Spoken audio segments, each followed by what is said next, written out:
بسم الله الرحمن الرحيم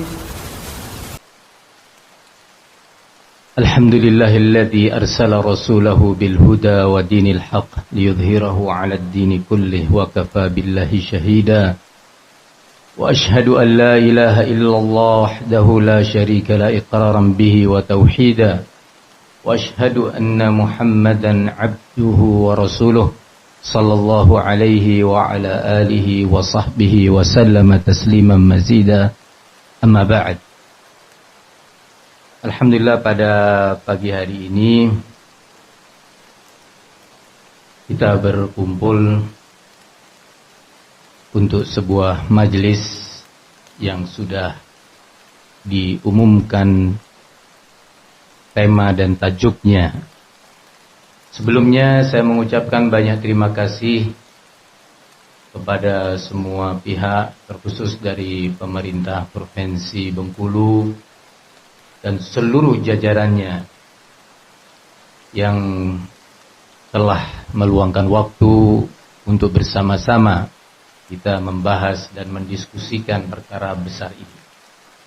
Semoga amalan yang kita lakukan dan kehadiran kita di masjid ini Allah nilai sebagai amalan saleh yang diterima di sisinya. Kaum muslimin,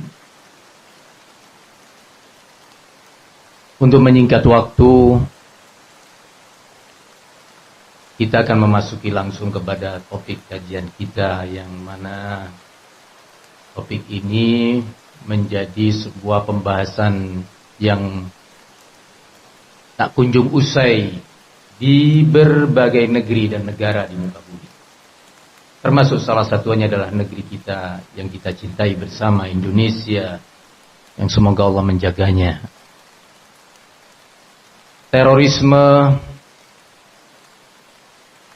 dan radikalisme.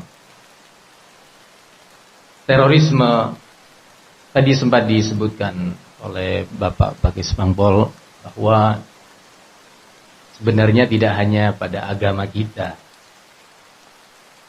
Terorisme itu dan tindak teror terjadi dengan latar belakang yang beragam. Ada terorisme yang dilatar belakangi bahkan oleh kepentingan ekonomi, baik individual maupun yang sifatnya komunitas. Terjadi teror meneror, ancam mengancam, bahkan tindakan fisik terjadi. Ada pula tindak teror yang dilatar belakangi oleh kesukuan,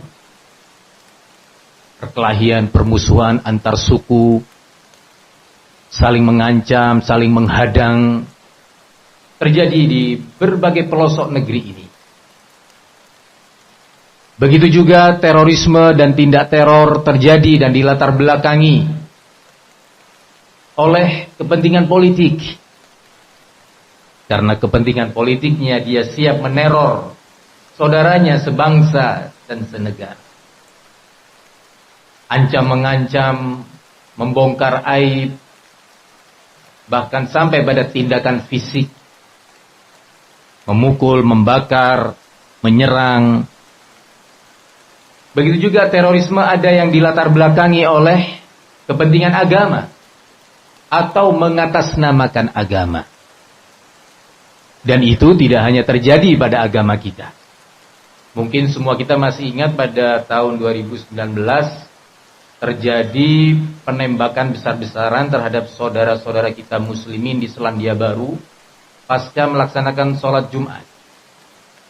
Ditembak dengan senjata berkaliber berat, bukan FN ya, tapi senjata berat memang. Hingga 50 saudara kita muslim terbunuh di masjid, bukan di mal atau di pasar, tapi di masjid. Begitu juga kalau tadi diwakili oleh agama Kristen, yang berikutnya terjadi seorang biarawati di India meledakkan sebuah masjid dan membunuh sejumlah saudara kita muslim. Dan juga tidak asing bagi kita semua bagaimana saudara-saudara kita dari Rohingya, Myanmar, Ratusan ribu mereka lari ketakutan. Bayi, anak kecil, orang tua, wanita. Meninggalkan kampung halamannya. Sekarang terpencar-pencar mereka. Di berbagai negara. Ada yang kehilangan istri, ada yang kehilangan anak, orang tua, dan seterusnya. Dan ratusan ribu lainnya terbunuh. Secara luar biasa, mengerikan. Itu diwakili oleh agama Buddha. Atau pelakunya beragama Buddha. Tapi semua itu bukan akan menjadi topik kita ya. Topik kita lebih mengarah kepada terorisme dan tindak teror yang diatasnamakan agama Islam. Agama yang suci, agama yang mulia, yang indah. Yang penuh dengan kasih sayang. Yang nabi besarnya diutus oleh Allah Tabaraka wa ta'ala sebagai rahmah. Dalam ayatnya di dalam surat Al-Anbiya ayat ke-107 Allah berfirman, "Wa ma arsalnaka illa rahmatan lil alamin." Tidaklah aku atau kami utus engkau wahai Muhammad kecuali sebagai bentuk rahmat bagi alam semesta ini. Kasih sayang, syariatnya penuh kasih sayang. Ibadahnya, akidahnya penuh dengan rahmah. Di situ muncul ada saudara-saudara kita yang semoga Allah berikan hidayah kepada kita dan mereka yang ingin membela Islam, punya kalau bahasa tadi ghirah, kecemburuan dan semangat terhadap Islam. Di satu sisi ghirah itu penting, kecemburuan terhadap agama itu adalah suatu kewajiban. Tetapi ketika kecemburuan atau ghirah dan semangat tidak diiringi oleh ilmu, maka disinilah akan muncul efek negatif. Kaum muslimin yang saya muliakan, Kepala BNPT pusat menyebutkan bahwa terjadinya terorisme dan tindak teror itu di antara faktor utamanya adalah terjadinya distorsi dan manipulasi terhadap dalil-dalil agama. Jadi kalau kita mendengarkan mereka, para teroris, bukan mereka tidak punya dalil dalam tanda kutip. Mereka akan menyebutkan dalil-dalil Al-Quran tentang apa saja yang mereka lakukan atau mereka perjuangkan. Radikalisme juga salah satu bibit munculnya terorisme jika tidak terarah. Beliau juga, Kepala BNPT, menjelaskan bahwa setiap muslim itu ya memang harus radikal. Radikal itu artinya mengakar, mendasar, mempelajari Islam harus sampai kepada akar-akarnya agar tidak salah. Allah Subhanahu wa taala berfirman, "Ya ayyuhalladzina amanu dkhulu fis-silmi kaffah." Wahai orang-orang yang beriman, kita semua dipanggil oleh Allah. Peluklah dan amalkanlah Islam ini secara menyeluruh. Tidak sepotong-sepotong. Yang di kanan diamalkan, yang di kiri tidak. Di depan dilakukan, yang di belakang tidak. Yang di atas, yang di bawah, semuanya. Akidah, ibadah, akhlak, iman, ilmu, dakwah, semuanya harus sifatnya menyeluruh. Kaum muslimin yang saya muliakan, kalau tadi saya katakan bahwa salah satu sebab adanya terorisme dan radikalisme adalah adanya manipulasi dan distorsi dalil-dalil agama. Ya benar, memang demikian. Saya yakin tidak ada seorang muslim yang tidak meyakini atau tidak beriman bahwa jihad bagian daripada agama. Saya yakin setiap muslim meyakini, beriman bahwa jihad adalah amalan syar'i, amalan yang mulia. Pertanyaannya, atau kalau bicara dalilnya, terlalu banyak di dalam Al-Quran. Ada yang konteksnya, redaksinya perintah. Ada yang redaksinya memuji pelakunya, para mujahidin. Ada yang redaksinya menyebutkan pahala-pahala yang akan diraih oleh seorang mujahid, seorang yang berjihad. Ada konteksnya himbauan untuk bersedekah, berinfak demi jihad fisabilillah. Begitu juga di dalam sunnah Nabi, di dalam hadis Nabi. Terlalu banyak. Contoh misalkan, Allah berfirman, Ya ayuhan Nabi, jahidil kuffara wal munafiqin. Wahai sekalian Nabi, perangilah, tegakkanlah jihad terhadap orang-orang kafir, non-Islam, dan munafikin. Jelas? Ayat dengan teks seperti ini terulang 2 kali setidaknya dalam Al-Quran. Begitu juga ayat yang lainnya. Di dalam surat At-Taubah, وَقَاتِلُوا الَّذِينَ لَا يُؤْمِنُونَ بِاللَّهِ وَالْيَوْمِ الْآخِرِ. Dan perangilah orang-orang yang tidak mau beriman kepada Allah dan hari akhir. Bahkan dalam ayat lain, Allah berfirman, وَقَاتِلُوا الْمُشْرِكِينَ كَافَّةً كَمَا يُقَاتِلُونَكُمْ كَافَّةً. Dan perangilah orang-orang musyrik secara menyeluruh, sebagaimana mereka memerangi kita secara menyeluruh. Ini ayat-ayat Al-Quran ada di bagian 30 juz Al-Quran yang kita baca pagi, siang, sore, malam, terkhusus di bulan Ramadan. Tak jarang imam-imam dalam sholat membacakan ayat-ayat. Ayat-ayat suci. Tapi pertanyaan besar, bagaimana difahami ayat-ayat tersebut? Bagaimana pengamalannya? Tentu ketika kita berbicara tata cara pemahaman dan pengamalan ayat-ayat dan hadis-hadis Nabi, pertanyaan besar. Kira-kira ayat Al-Quran ini baru turun 100 tahun lalu? Jawabannya tidak. Ayat Al-Quran sudah diturunkan 1400 tahun yang lalu lebih. Di situ ada generasi yang hidup sebelum kita, yang telah mendengar Al-Quran, belajar dan memahaminya serta mengamalkannya. Langsung di bawah kontrol dan didikan Rasulullah Sallallahu Alaihi Wasallam. Siapa mereka? Para sahabat. Kalau kita kan belajar Islam kepada ustadz atau kepada ajengan, pada kiai, kepada guru. Tapi para sahabat Nabi belajar Islam, memahaminya, mengamalkannya langsung kepada baginda Rasulullah Sallallahu Alaihi Wasallam. Cara pengamalannya pun dikontrol, tidak kemudian diajarkan, kemudian difahami, diamalkan, dibiarkan. Enggak, dikontrol. Kalau ada salah langsung turun ayat, menegur, mengingatkan, merinci, menjabarkan. Kaum muslimin yang semoga dilindungi Allah Subhanahu wa taala.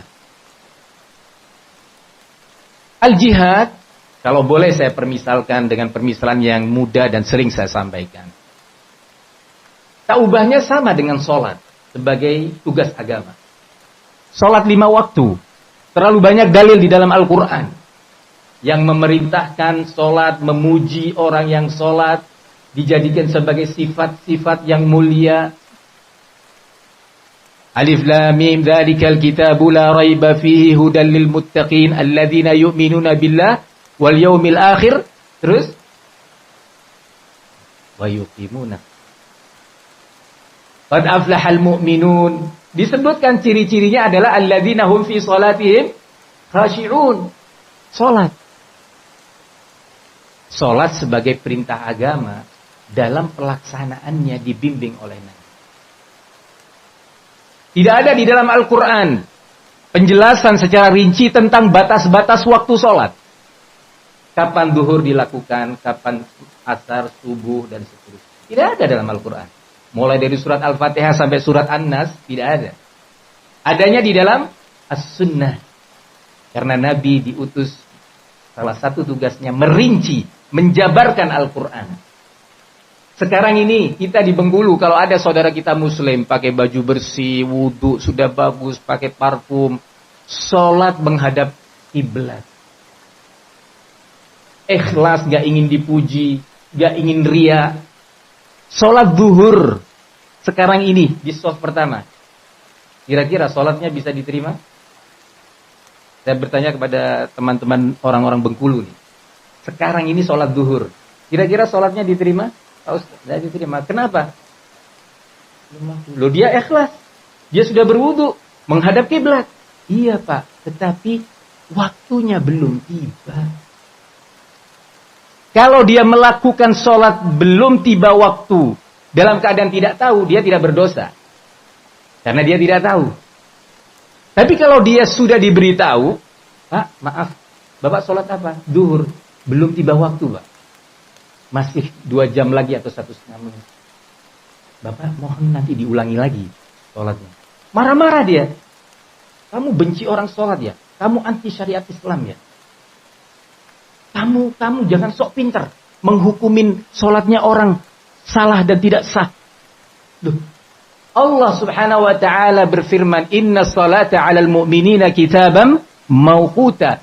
Sesungguhnya Allah mewajibkan sholat kepada kaum mukminin dengan batas-batas waktu yang telah ditentukan. Barang siapa yang mengklaim dirinya penegak sholat, ikhlas karena Allah, tapi tidak menghormati aturannya, berarti dia telah mencoreng nama baik ibadah tersebut dan dia berdosa. Begitu selanjutnya syarat-syarat sah sholat bisa dikiaskan tanpa dirinci. Haji, ada perintahnya dalam Al-Quran. Dari mana kita tahu bahwa haji itu di bulan Dzulhijjah? Kenapa tidak di bulan Ramadan? Hitung-hitung bulan Ramadan, bulan suci yang. Lakukan haji di bulan Ramadan.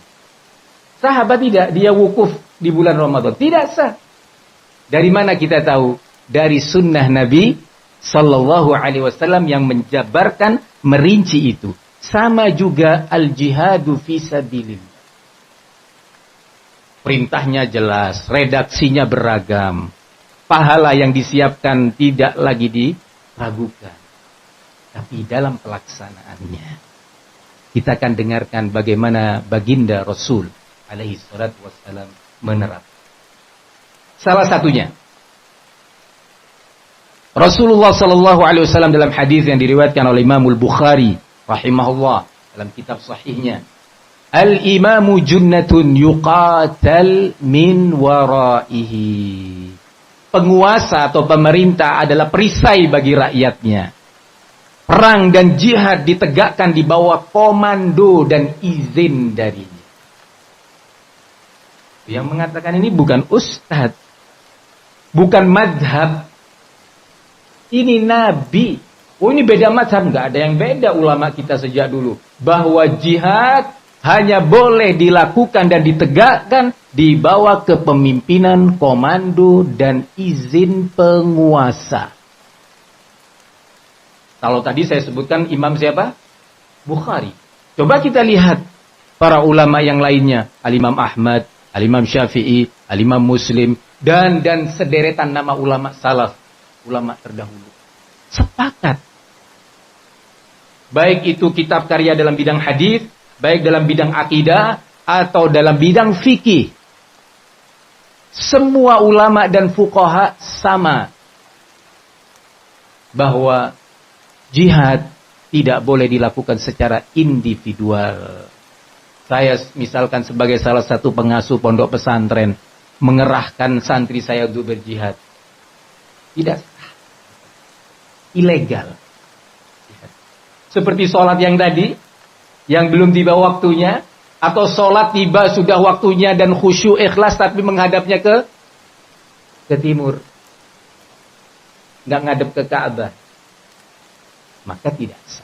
Begitu juga jihad fisabilillah. Kita lihat sekarang praktek yang terjadi. Pada saudara-saudara saya yang punya ghirah terhadap Islam, mohon ghirahnya itu dilengkapi dengan ilmu yang lengkap, yang mendasar. Mengakar. Jangan sepotong.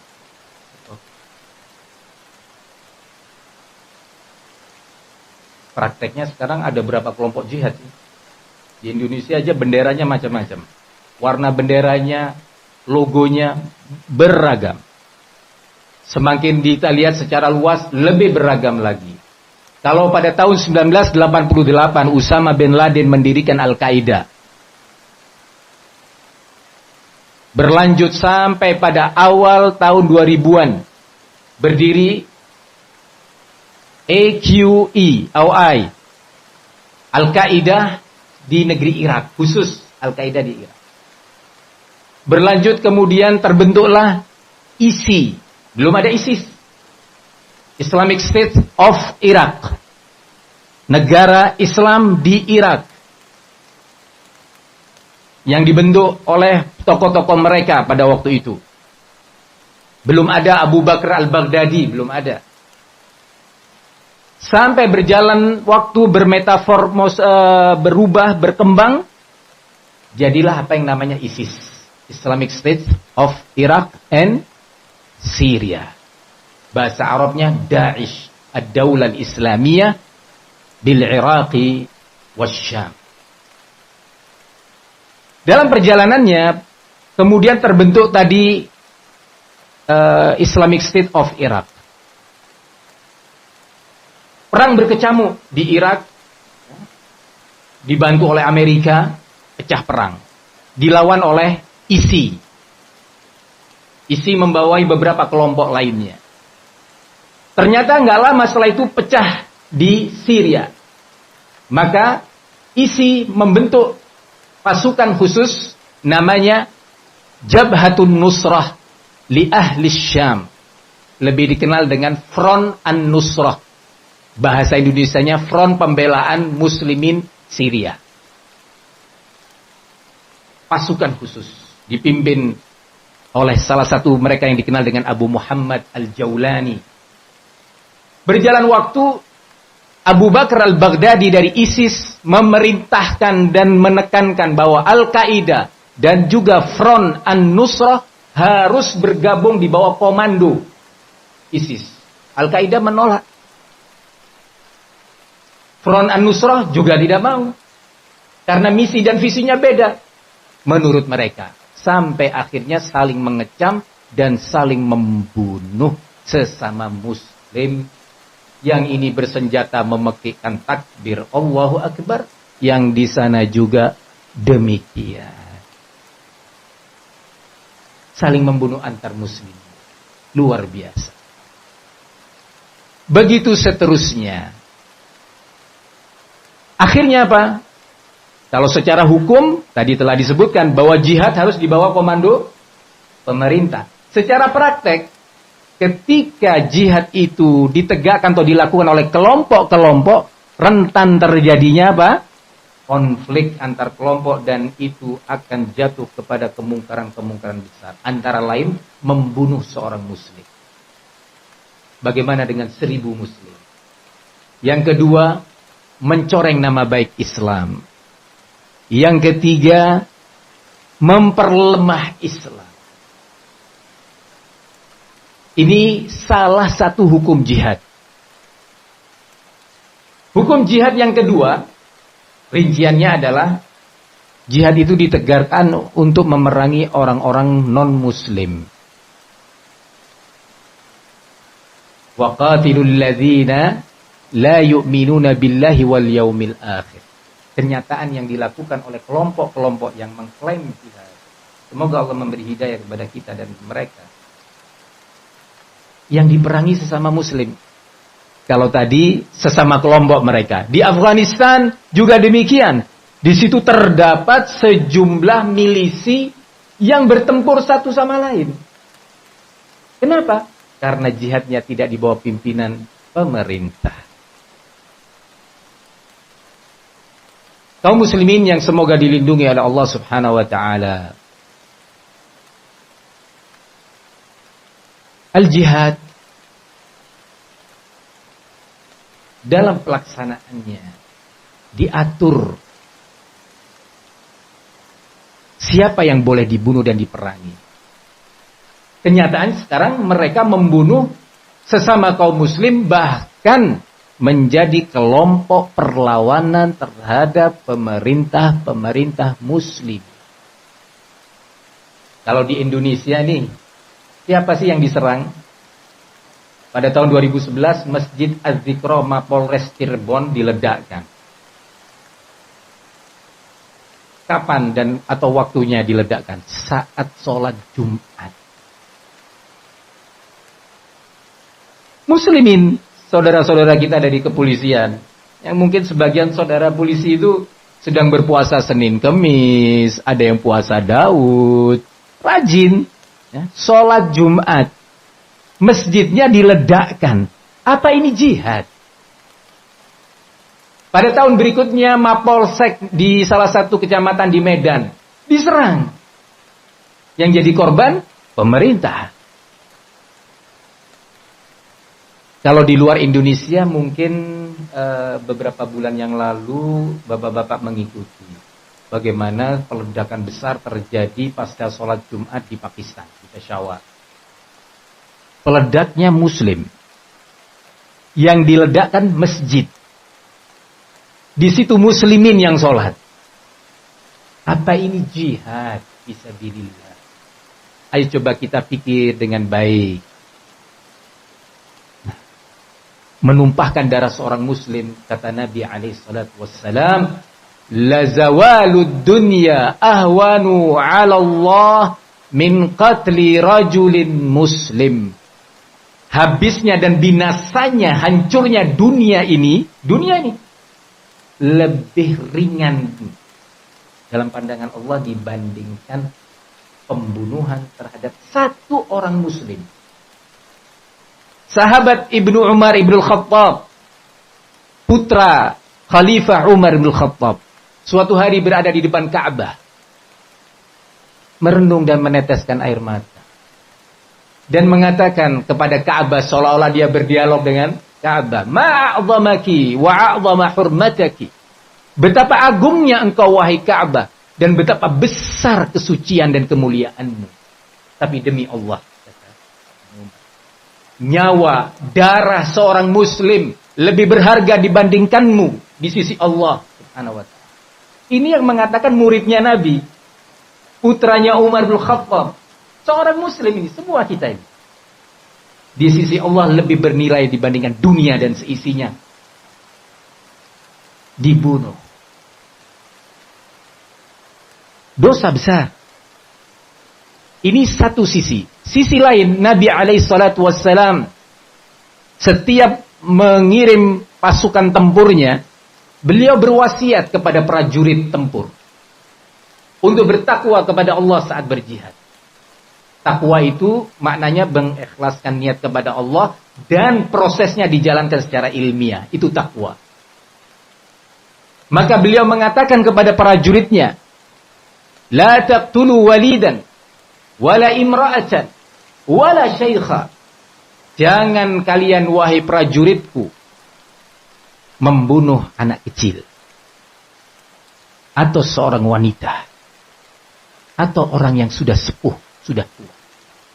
Padahal perang di zaman itu kan tidak semudah di zaman sekarang, face to face ya kan. Kalau sekarang kan bisa sambil ini berlindung di benteng ya. Perang berkecamuk, tapi masih diperintah bertakwa, memilih dan memilah. Kaum muslimin yang saya muliakan, tidak atau jangan bermudah-mudahan dengan kalimat la ilaha illallah. Seorang sudah mengucapkan la ilaha illallah, darahnya terlindungi, kehormatannya terjaga.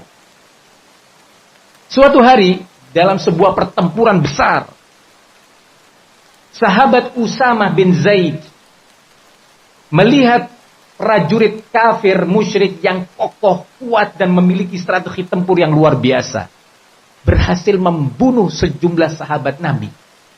Diincar oleh Usamah bin Zaid, aku harus berhasil membunuh dia. Kejar terus di pertempuran, diintai. Sampai pada titik tertentu, Usamah bin Zaid juga memiliki kekuatan yang cukup. Dilumpuhkan itu prajurit kafir tadi, dirobohkan ke tanah dan pedangnya sudah di sini. Saat di detik-detik itu, si musyrik tadi mengatakan, asyhadu an la ilaha illallah. Usamah bin Zaid terdiam. Ini bukan anak kecil. Ini orang kuat. Kalau saya lepas, bisa saya terbunuh dan kawan-kawan saya, tentara yang lainnya. Apa yang harus saya lakukan? Maka di detik-detik yang sulit itu, Usamah bin Zaid mengambil keputusan bahwa saya harus tebas ini orang. Ditebaslah sampai mati. Berita ini sampai kepada Nabi. Siapa Usamah bin Zaid? Orang kesayangannya Nabi. Saat berita itu sampai kepada Rasulullah, maka Rasulullah memanggil Usamah bin Zaid sambil dengan nada yang marah dan wajahnya memerah. Rasul mengatakan, "Aqatalta rajulan qad qala la ilaha illallah?" Apakah kau bunuh seorang yang telah mengucapkan la ilaha illallah? Usamah bin Zaid terkejut. Beliau mengatakan uzurnya, "Ya Rasulullah, innama qala khaufan min sayfi." Dia mengucapkan itu karena takut kepada pedangku. Kata Rasulullah, diulangi lagi. Apa yang akan kau lakukan dengan kalimat la ilaha illallah? Diulang oleh Nabi. Dalam riwayat lain disebutkan, apa kau telah belah dada orang itu sehingga kau tahu bahwa dia mengucapkan la ilaha illallah karena takut kepada pedangmu, bukan karena Allah? Usama bin Zaid mengatakan, ya Allah, seandainya aku belum masuk Islam pada waktu itu, untuk kemudian aku masuk Islam menebus dosa besarku itu. Musyrik, tentara yang kuat, berhasil dilumpuhkan, dan Usama bin Zaid dalam keadaan emosi melihat saudara-saudaranya, teman-temannya sesama prajurit dibunuh oleh dia. Tapi tetap kalimat la ilaha illallah punya nilai dan kehormatan. Apalagi orang yang sholat muslimin. Masjid-masjid diserang. Nah, ini cara penerapan jihad yang bukan pada tempatnya. Selanjutnya, kita lihat kaum muslimin yang saya muliakan. Salah satu perangkat tempur atau jihad adalah mempersiapkan pasukan. Kekuatan, baik secara kualitas maupun kuantitas pasukan. Ini penting, Indonesia harus meningkatkan pasukannya ini. Kekuatan tempurnya. Ya, karena memang ini perintah agama. Ini perintah agama. Bukan perhitungan politik. Tetapi Allah subhanahu wa ta'ala berfirman dalam surat Al-Anfal. Ayat ke-60. Wa'iddu lahum mastata'tum min quwwah wa min ribatil khail. Turhibuna bihi aduwallahu aduwakum. Persiapkan, kata Allah, oleh kalian kekuatan tempur, prajurit, persenjataan yang membuat takut musuh-musuh Allah dan musuh-musuh kalian. Apalagi Indonesia primadona. Indonesia memiliki nilai strategis ekonomi internasional dan nilai strategis militer internasional. Mau jadi perebutan ini Indonesia. Harus punya wibawa, kekuatan. Barakallahu fikum. Nah, perintah dalam ayat ini dijelaskan oleh ulama kita bahwa yang boleh dan dibenarkan melakukan persiapan tempur, latihan perang itu adalah pemerintah muslimin. Bukan individual, takmir masjid, ormas tertentu, pondok pesantren mengajak santri-santrinya latihan perang. Kalau kita mendengar di Indonesia banyak sekali itu latihan perang. Di Aceh, di Poso, di Sulawesi Tenggara, di Papua, dan banyak tempat lainnya. Nggak tahu di Bengkulu ada nggak latihan perang? Jangan-jangan ada, cuma kita nggak tahu. Ya. Kaum muslimin yang saya muliakan, latihan perang seperti ini, walaupun diatasnamakan agama Islam, ketahui bahwa itu adalah ilegal. Ilegal secara hukum Islam dan ilegal secara hukum positif. Kalau itu dibiarkan akan menjadi suasana yang berbahaya bagi bangsa dan negara ini. Ini adalah contoh-contoh aturan jihad. Barang siapa yang karena ghirahnya ingin membela Islam, menegakkan jihad tanpa mempedulikan aturan-aturan jihad, maka dia telah mencoreng nama baik jihad itu sendiri dan nama baik Islam. Perlu diketahui bahwa keberadaan kelompok-kelompok teroris ini memang juga tidak lepas dari adanya gerakan negara-negara adidaya dan adikuasa. Ini yang perlu diwaspadai. Bahwa negara-negara adidaya dan adikuasa yang dulu di masa imperialisme menjajah berbagai negara di dunia. Pasca Perang Dunia II, banyak negara-negara merdeka. Terus beberapa negara muslim termasuk Indonesia, Malaysia, beberapa negara Arab, dan yang lainnya. Nah, negara-negara adidaya dan adikuasa ini ingin mempertahankan hegemoni mereka di negara-negara mantan jajahan. ingin membuat negara-negara mantan jajahan ini tetap memiliki ketergantungan politik, ekonomi, militer kepada negara-negara adikuasa dan adidaya tadi. Bagaimana caranya? Diciptakan instabilitas keamanan. Di mana mereka memberdayakan kekuatan sebagian rakyat yang tadi memahami agamanya secara sepotong-sepotong. Walaupun nggak bisa dipungkiri, Indonesia dalam sejarah bangsa ini, terkhusus pasca kemerdekaan 1945, mengalami tindak teror dan terorisme yang dahsyat luar biasa. Hanya karena Allah diselamatkan. Hanya karena Allah.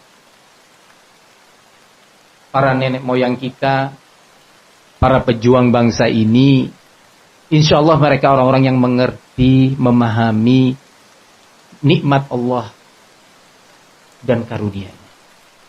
Kemerdekaan itu diabadikan oleh beliau-beliau dalam preambul pembukaan Undang-Undang Dasar 45 dengan atas berkat rahmat Allah. Nggak ada, mereka nggak mengatakan atas perjuangan kami, atas berkat rahmat Allah. Kemerdekaan ini diraih. Mereka dulu orang-orang yang sholat, menghormati agama. Perjuangan kemerdekaan diiringi dengan pekikan takbir Allahu Akbar di Sumatera, di Jawa, di Kalimantan, di Sulawesi. Allahu Akbar, Allahu Akbar, Allah.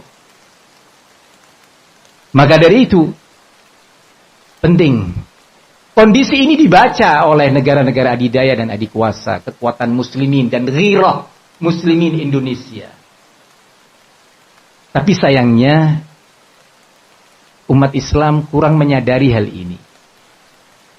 Di antara pintu-pintu terorisme adalah pelanggaran terhadap sunnah Nabi dari beberapa sisi. Contoh, mengkritisi pemerintah secara terbuka, membongkar kekurangan dan keaib-aib pemerintah baik pribadinya maupun kebijakan-kebijakannya secara terbuka demonstratif di mimbar-mimbar Jumat, mimbar tablik akbar, khutbah hari raya, buletin-buletin, bahkan di dunia maya sudah tak terhitung, tak terhingga. Mengkritisi pemerintah dengan alasan kebebasan berpikir, kebebasan berbicara. Islam tidak mengajarkan kebebasan berbicara. Islam mengajarkan adab-adab berbicara. Ada adab-adabnya. Ada aturan-aturannya. Salah satu contoh Islam rahmatan lil alamin, contoh sunnah Nabi yang diutus oleh Allah sebagai bentuk rahmah, kasih sayang untuk alam semesta, termasuk untuk sebuah bangsa dan negara, untuk rakyat, adalah, mari kita dengarkan bersama bagaimana bimbingan sunnah Nabi dan bagaimana aturan yang dibuat oleh manusia. Pemerintah, layaknya manusia, sama seperti kita. Bisa lupa, bisa salah, bisa lalai. Ya kan? Kita nih sebagai kepala rumah tangga, sebagai ayah memimpin sebuah negara, kalau boleh dibahasakan. Negara dengan ukuran wilayah 15 kali 20 meter, 300 meter persegi, luas rumahnya. Rakyatnya, istri, dan 2, 3, 4, 5 anak. Rakyatnya. Urusannya, urusan kenyamanan istirahat, ekonomi, makan, minum, sekolahnya anak-anak, kesehatan, itu urusannya. Bersama itu, kita mengakui enggak bahwa kita sebagai pimpinan keluarga pernah berbuat salah? Ya, baik terhadap istri atau terhadap hak anak-anak kita. Maukah kita tiba-tiba anak kita yang tidak setuju dengan kebijakan kita sebagai ayah, baik tentang pendidikannya atau permainannya, tiba-tiba dia marah lari ke depan rumah, teriak-teriak, Ayahku jahat, ayahku tidak adil, ayahku ini dan itu. Tetangga pada dengar semua. Kehormatan ayah jatuh. Aib rumah tangga didengar. Apalagi kalau dia anarkis, ngelemparin kaca. Atau dia ngambek, lari dari rumah. Apakah kita sebagai ayah mau diperlakukan seperti itu? Semua kita menjawab tidak. Lalu bagaimana dengan rumah tangga besar? Negara. Yang urusannya nggak usah disebutkan sekarang, nggak cukup. Musuh negara ini banyak dari dalam dan luar negeri. Banyak sekali. Sekarang ini di negeri kita berkeliaran intelijen asing. Melalui ekonomi, melalui pendidikan, melalui budaya dan seterusnya. Intelijen asing di negara kita. Negeri primadona ini. Nah, kaum muslimin, sekarang coba kita ikuti bagaimana yang rahmatan lil alamin diutus oleh. Mari kita dengarkan.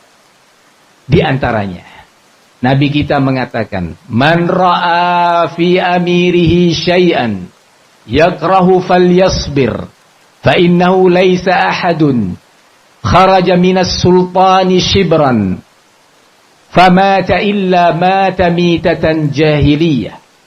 Barang siapa yang mendapati kekurangan yang pada pemerintahnya, barang siapa yang melihat sebuah kekurangan pada penguasanya, yang dia benci terhadap kebijakan tersebut atau kekurangan tersebut, maka hendaknya sabar.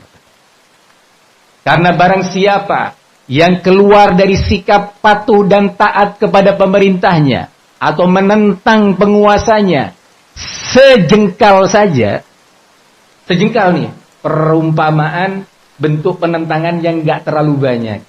Tapi dia sengaja menentang. Maka kemudian dia mati. Dia wafat dalam kondisi seperti itu. Sungguh dia mati di atas prinsip jahiliyah. Ini satu bimbingan Nabi. Bimbingan lainnya. Nabi kita alaihi salatu wassalam mengatakan, sayakunu a'immatun min ba'di la yahtaduna bihudaya wa la yastannuna bisunnati. Akan datang nanti sepeninggalku penguasa-penguasa yang tidak mau menjadikan petunjukku sebagai prinsip negaranya, tidak mau menjadikan sunnahku sebagai prinsip negerinya. Ya, kita lanjutkan nih. Wa sayaqumu fihim rijalun qulubuhum qulubus syayatin fi jusmani insin. Dan akan ada di sekitar penguasa itu tokoh-tokoh yang kata Nabi, Masya Allah, kolbunya kolbu syaitan ada di tubuh manusia. Kira-kira akan memberi ide-ide yang baik dan saran-saran yang bermanfaat bagi negeri dan bangsanya, atau sebaliknya. Sebaliknya. Karena syaitan itu ya'muru bil fahsya'i wal munkar. Syaitan itu selalu menyuruh kepada perbuatan keji dan mungkar. Berarti kondisi pemerintahan yang cukup membahayakan ini. Sahabat Hudzaifah yang mendengar hadis ini dari Nabi tidak berlogika, tidak mencoba mencari-cari jawaban sendiri, bertanya kepada beliau ini yang rahmatan lil alamin. Madza asna'in adraktu dzalika ya Rasulullah? Apa yang akan kulakukan kalau aku menemui pemerintah, penguasa yang seperti itu, wahai Nabi? Maka Nabiur Rahmah ini menjawab, tasma' wa tuti'u lil amir wa in duriba dhahruka wa ukhidha maluk fasma' wa ati'. Tetaplah engkau patuh dan taat kepada penguasa yang seperti itu sekalipun, dan walaupun punggungmu dicambuk dan hartamu dirampas. Ya kalau merampas zaman dulu manual kan ya. Kalau sekarang kan macam-macam tuh. Ada aturan ini, aturan itu, aturan ini, aturan itu, habis uang kita. Tapi kata Nabi SAW, tetap kamu patuh dan taat. Hadis kedua. Hadis ketiga, beliau mengatakan, "Man kana lahu nasihatun lidhi sultan, fala yubdihi alaniyah." Barang siapa yang memiliki kritikan di antara kalian ini kepada pemerintahnya, jangan ditampakkan secara demonstratif. Falyakhud biyadihi wal yakhlu bih. Hendaknya dia menyampaikan kritikan itu secara tertutup dan rahasia. Mungkin ada logika akan menjawab, "Loh Pak Ustadz, sudah disampaikan kritikan secara terbuka melalui mimbar Jumat aja nggak dipeduliin. Sudah terjadi orasi-orasi di bundaran HI dan yang lainnya nggak peduli. Sudah dibakar dan dilemparin, masih saja terus. Apalagi nasihat itu disampaikan secara tertutup." Wah, diketawain kita. Itu logika kita. Biasanya logika ini sudah terbentuk dengan model pendidikan barat dan timur nih. Bukan pendidikan rahmatan lil alamin. Ya. Itu pendidikan barat dan timur itu apa? Kebebasan berbicara. Kebebasan memilih. Kebebasan ini, kebebasan itu. Hati-hati. Ini adalah politik adu domba. Nah, logika yang tadi dijawab oleh Nabi 1400 tahun yang lalu sebelum Napoleon dan yang lainnya.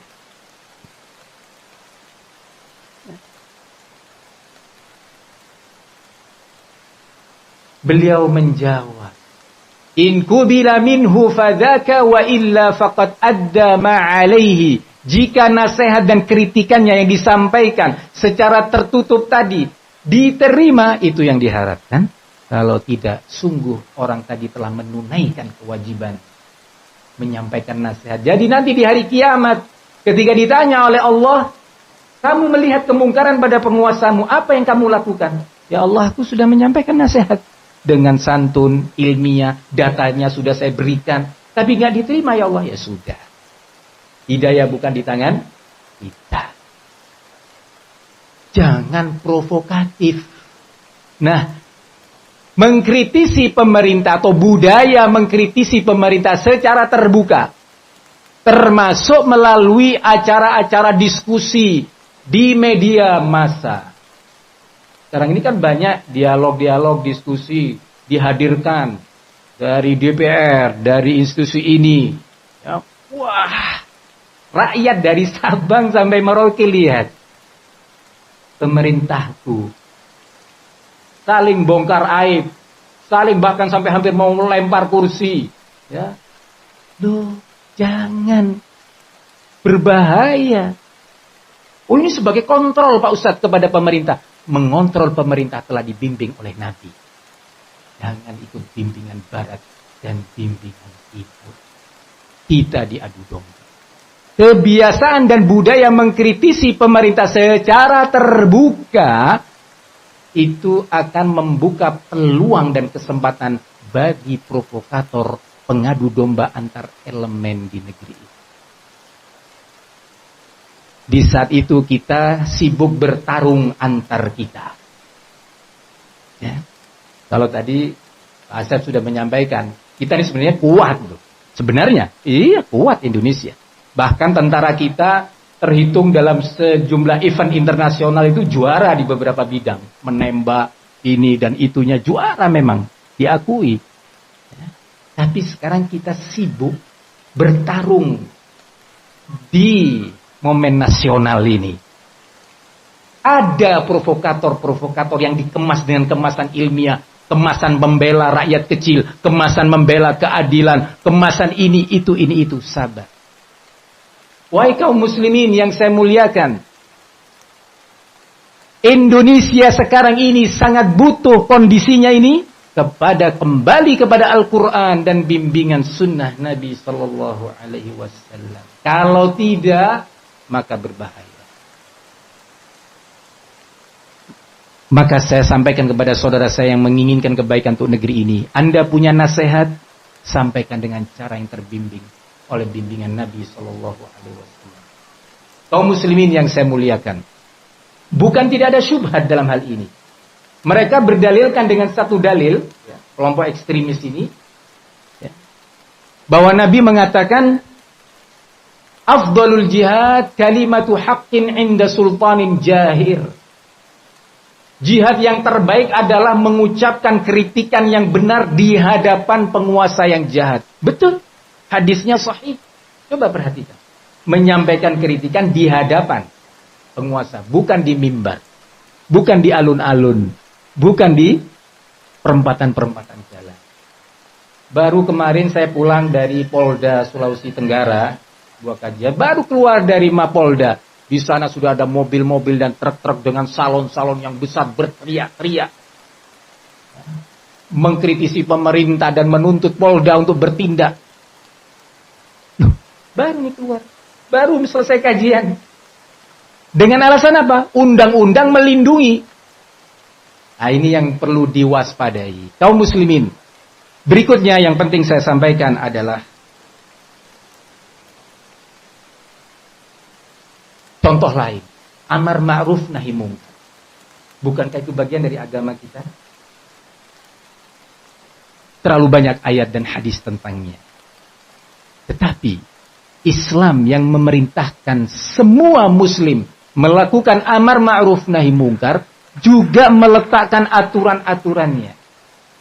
Ketika aturan itu ditabrak, yang terjadi bukan hal yang positif, bukan stabilitas yang muncul, tetapi instabilitas yang terus menghantui. Amar ma'ruf nahi mungkar ada wilayah-wilayahnya. Saya kasih contoh, misalkan wilayah. Kita sebagai kepala rumah tangga, sebagai ayah, Nabi mengatakan, perintahkan anak kalian menegakkan sholat pada umur 7 tahun. Kalau dia melanggar, nggak mau sholat, umur 7-8 tahun, boleh dipukul? Nggak boleh. Kalau sudah 10 tahun, kata Nabi, dia tidak mau menegakkan sholat, boleh dipukul. Tapi tentu memukulnya dengan aturan agama dan aturan medis. Nggak cukup waktu merincinya. Tetapi diberi wewenang ayah atau juga ibu untuk memukul anak. Ketika dia tidak mau menegakkan sholat, umurnya berapa? 10 tahun. Sekarang kita melihat anak tetangga nggak sholat, umurnya 13 tahun. Bolehkah kita tiba-tiba memukul anak ini? Jawabannya nggak boleh. Tugas kita amar ma'ruf nahi mungkar pada tahapan kedua. Nasihat dengan lisan. Wahai anakku, kamu anak yang soleh. Bapak itu soleh loh. Yuk sholat, ikut ke masjid yuk. Atau kita memberikan laporan kepada ayah ibunya bahwa anak ini soleh sebenarnya, cuma butuh perhatian. Dengan lisan. Tapi dengan kekuatan, bukan wewenang kita. Barang siapa yang melampaui wewenangnya dalam amar ma'ruf nahi mungkar, berarti dia belum mengamalkan amar ma'ruf nahi mungkar yang sebenarnya. Kita lihat dalam skup yang lebih luas. Di Bengkulu ini misalkan ada, semoga tidak ada, kafe-kafe yang menjual minuman keras, atau memperdagangkan obat-obat terlarang, atau perbuatan yang malu untuk disebutkan. Kita ini sebagai takmir masjid, sebagai yayasan ya, Islam sosial atau pondok pesantren, karena ghirah, karena semangat untuk ingkar mungkar, mengerahkan santrinya atau ormasnya menyerang kafe-kafe atau tempat-tempat maksiat secara fisik, membawa pentungan, bahkan ada yang bawa parang, diseranglah tempat. Mungkin kepada Bapak polisi saya tanya, itu dibolehkan nggak secara aturan? Nggak boleh. Ini secara aturan, ini undang-undang. Secara agama lebih-lebih nggak boleh. Kenapa? Karena Islam mengatur itu wewenangnya waliul amr. Tugasnya kita sebagai rakyat melapor dan memberikan data yang valid. Nih Pak polisi, gini. Ini buktinya, monggo. Sambil doa kepada Allah, ya Allah beri kekuatan Bapak polisi kita untuk mengingkari kemungkaran yang kau murkai ini ya Allah. Doa. Beri kekuatan iman kepada pemerintah kami, ya Allah, untuk menghentikan kemaksiatan-kemaksiatan yang bisa mendatangkan azab-Mu, ya Allah. Doa. Nah, sekarang di Indonesia, apa yang terjadi? Di situ sejumlah kelompok-kelompok mengatasnamakan amar ma'ruf nahi mungkar dengan pekikan takbir Allahu Akbar. Apalagi pakai baju-baju putih dan serban-serban, lebih islami lagi. Nah, akhirnya terjadi apa yang terjadi. Terjadilah apa yang terjadi. Sampai di Jawa Barat, di daerah Banten, ada sekelompok tadi yang mengatasnamakan Islam menyerang sebuah acara yang ada di situ. Maaf, tari Jaipong itu. Diseranglah sampai salah satu orang di sana Muslim mati terbunuh.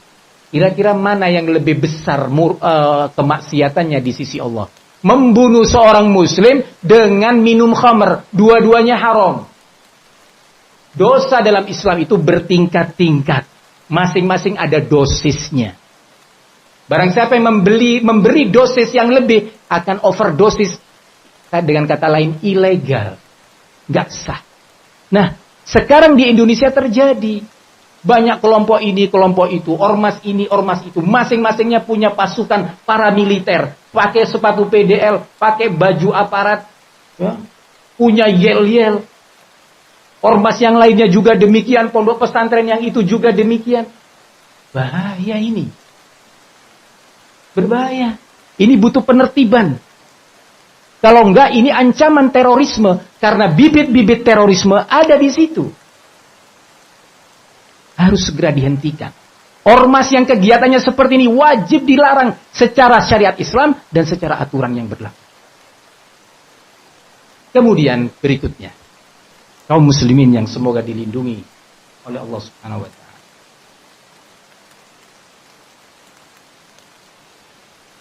Ada saudara-saudara kita yang punya ghirah, semangat keislaman yang tinggi. Semoga Allah memberi hidayah kepada kita semua.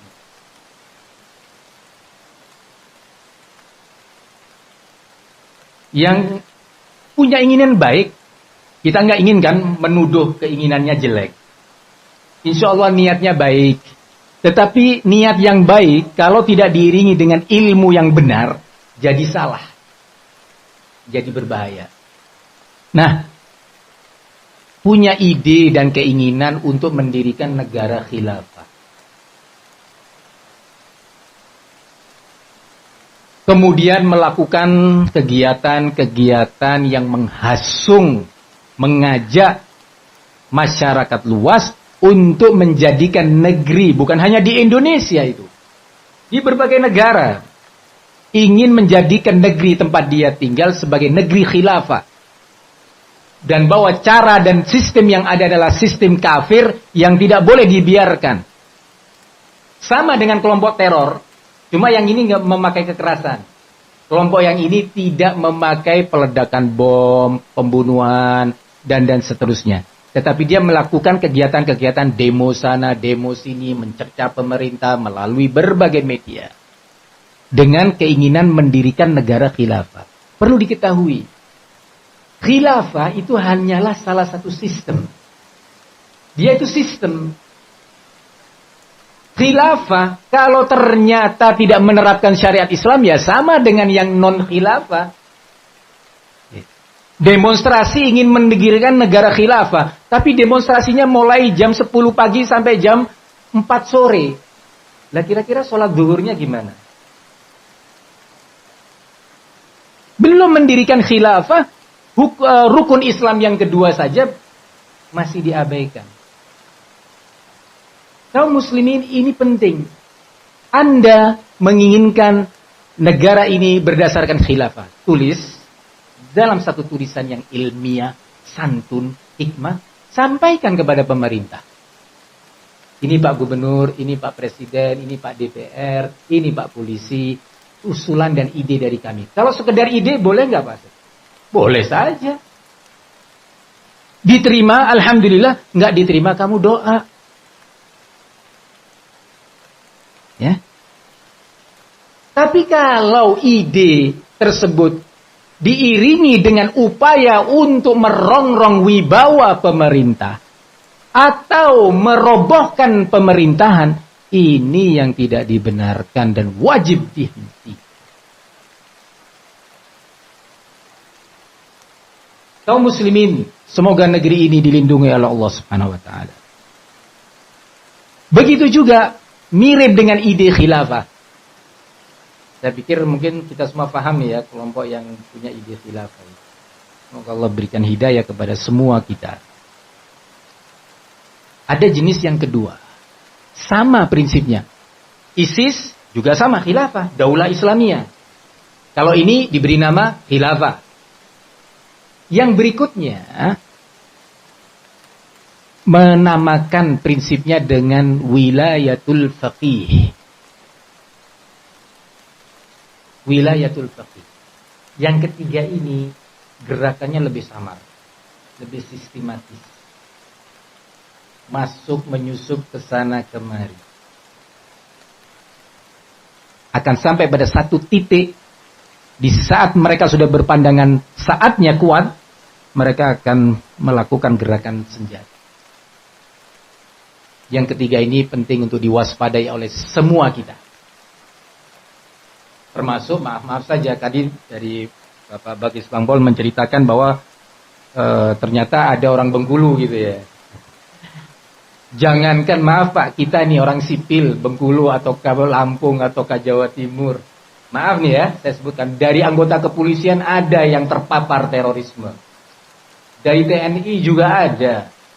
Daengkoro di Poso itu kan disersi TNI. Saya ditemui oleh seorang polisi di Makassar menghadiri kajian sambil menangis membawa anaknya. Nangis dia bahwa istri saya lari Pak Ustaz. Kenapa lari? Dia menganggap saya sudah kafir dan pemerintah ini pemerintah kafir. Dia ingin bergabung dengan kita. Saya tanya, kok bisa Pak? Ya itulah Pak, saya juga salah. Membiarkan istri saya bergaul dengan dunia maya. Belajar Islam dari Google. Dari situ mulai terpapar. Seorang anggota polisi dari Depok berangkat ke Syria bergabung dengan ISIS. Jadi ini memang berbahaya. Bisa menyerang siapa saja. Merobohkan banyak hal. Perlu waspada, tapi waspadanya ilmiah. Waspadanya itu jangan serampangan. Nanti tabrak sana, tabrak sini. Nah, kembali kepada jenis yang ketiga, Daulah Islamiyah, khilafah. Yang ketiga, wilayatul faqih. Apa ini? Ini adalah akidah kelompok Syiah. Yang salah satu akidahnya adalah bahwa seluruh negara di muka bumi harus tunduk patuh di bawah kekuasaan imam-imam Syiah. Wilayah itu kekuasaan. Al-faqih para imam. Nah, prinsip wilayatul faqih ini juga memiliki kelompok-kelompok teroris seperti Hizbullah. Pimpinan siapa? Hasan Nasrullah di Libanon. Kekuatan bersenjata yang cukup kuat, memiliki rudal-rudal.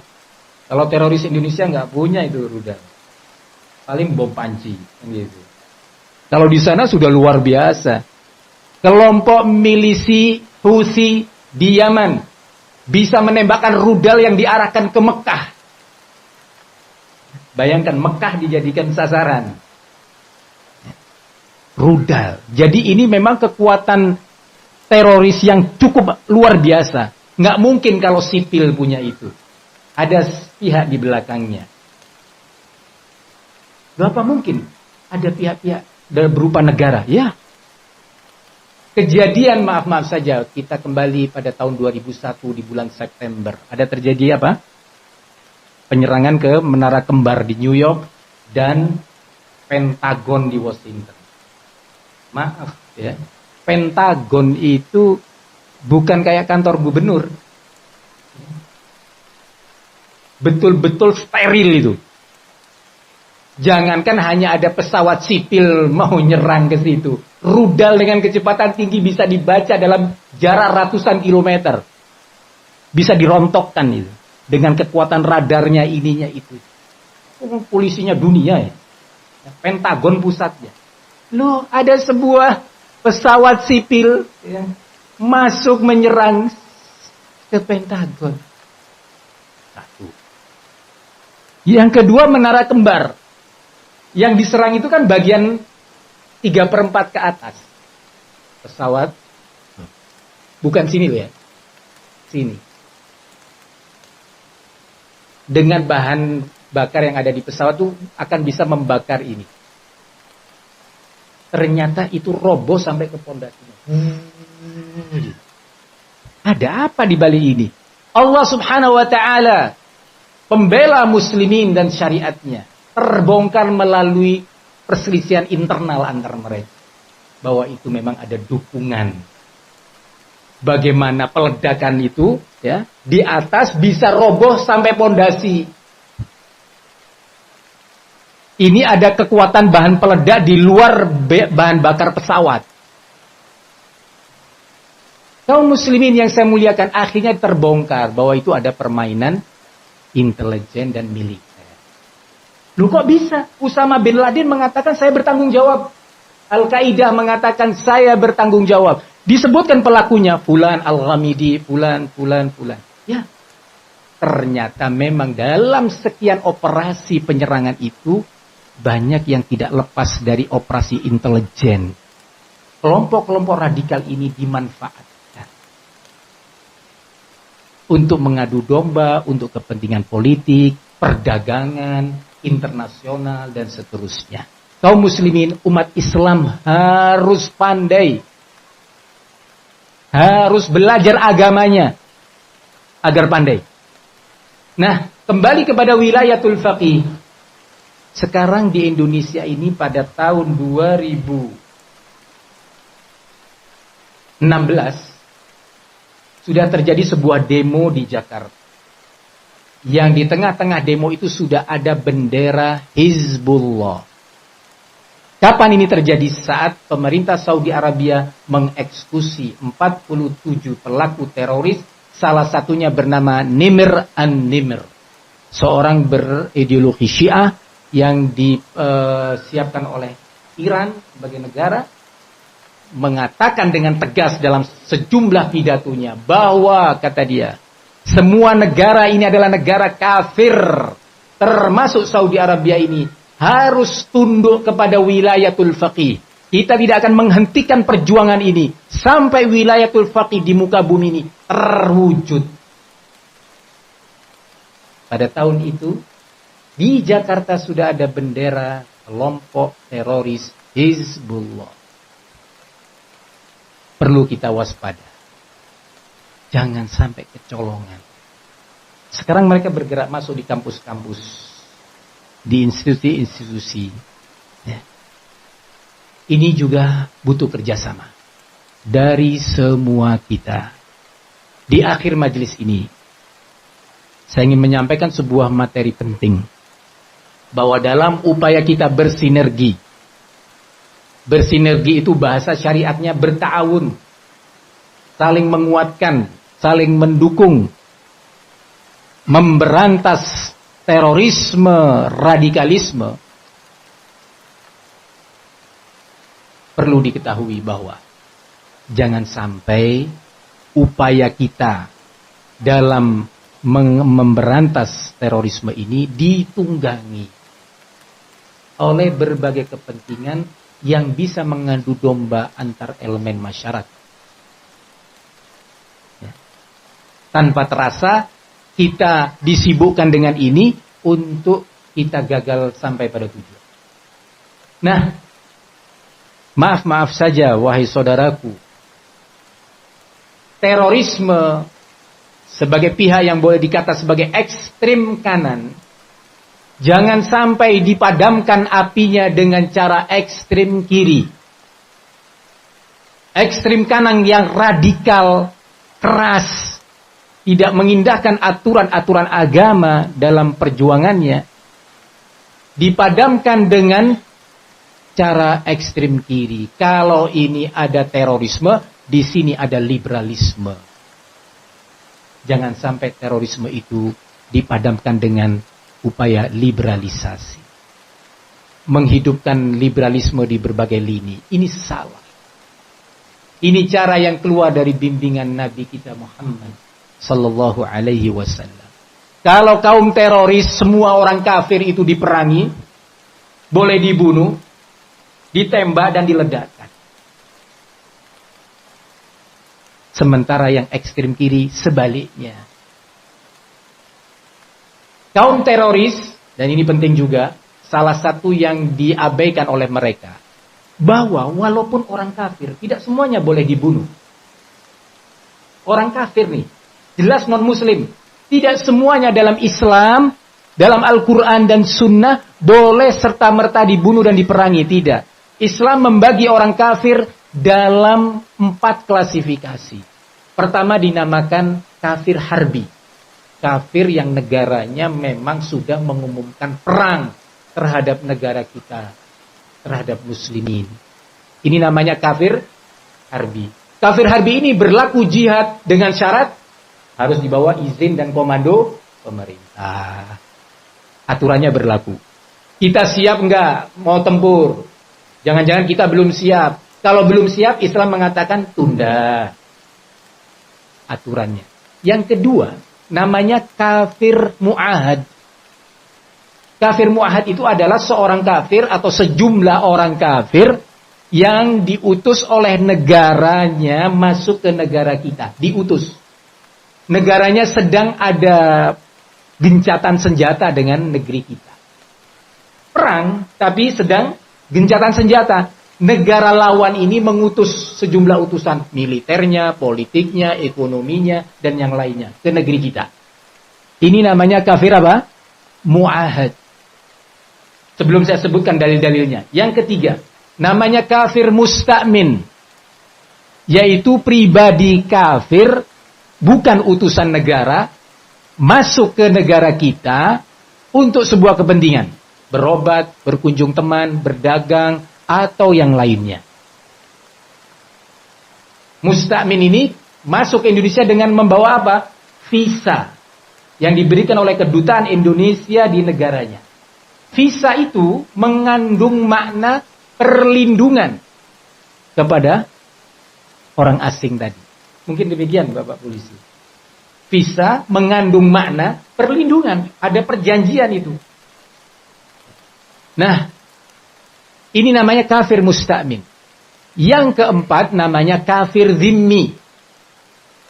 Orang-orang kafir yang hidup minoritas di tengah-tengah negara yang atau di sebuah negara yang mayoritas muslim. Mungkin seperti Indonesia ini. Ya. Jumlah muslimin entah 85% atau 87%, yang lainnya berbagi minoritas. Nah, Nabi kita alaihi salatu wassalam, salah satu bimbingannya mengatakan, diriwayatkan oleh Imam Bukhari, "Man qatala mu'ahadan lam yarah raihatal jannah fa inna rihaha la tujadu min masirati 40 am." Barang siapa seorang muslim membunuh kafir yang statusnya mu'ahad, ya, maka dia tidak akan mendapatkan aroma surga. Padahal aroma surga itu tercium dalam perjalanan 40 tahun. Saya dari Bengkulu kemana? 40 tahun. Ke Timika, saya kira mungkin setahun nyampe. Ini 40 tahun, aroma wangi surga sudah tercium. Tapi seorang muslim yang membunuh kafir, statusnya mu'ahad, tidak akan mendapatkan aroma wangi surga tersebut. Bagaimana akan masuk surga? Kan begitu. Harus melalui proses yang besar dan panjang. Nah, kafir musta'min sama kedudukannya.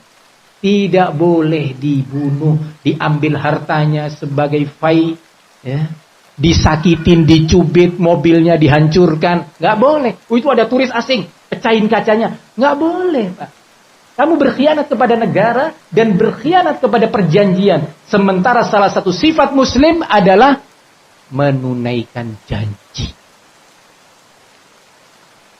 Kaum muslimin, ini klasifikasi orang-orang kafir dalam Islam yang diabaikan oleh kaum teroris. Tapi di sisi lain, kaum liberalis berlawanan 180 derajat. Ada ucapan semua agama benar. Boleh kita mengatakan itu? Haram. Inna ad-dina indallahi al-Islam.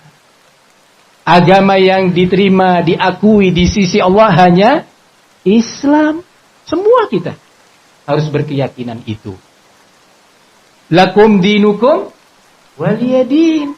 Bagi kalian agama kalian, bagiku agamaku. Kita harus meyakini semua agama itu tidak diridhoi oleh Allah. Antara lain Allah Subhanahu wa taala berfirman, "Laqad kafara alladziina qalu innallaha tsalitsu tsalatsa." Sungguh telah kafir orang-orang yang berakidah, berideologi bahwa Allah adalah salah satu dari 3 Tuhan. Ayat yang sering dibaca oleh imam-imam kita. Lam yakunil ladzina kafaru min ahlil kitabi wal musyrikina, dan seterusnya. Antara lain di situ ada ayat innal ladzina kafaru min ahlil kitabi wal musyrikin fi nari jahannam.